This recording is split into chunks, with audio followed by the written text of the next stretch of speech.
Wait wait.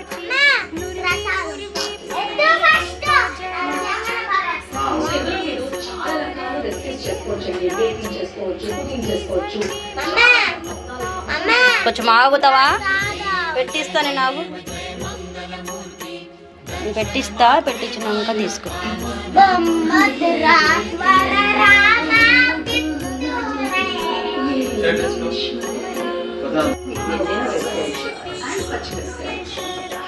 So అలాగే red capsicum, yellow అయినా green అయినా వేసుకోవచ్చు. ఇప్పుడు ఇది ఒకసారి బాగా కలుపుకోవాలి.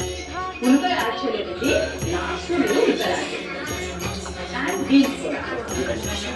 సో ఈ 1 కప్ రైస్ వేసుకోవాలి. 1 కప్ రైస్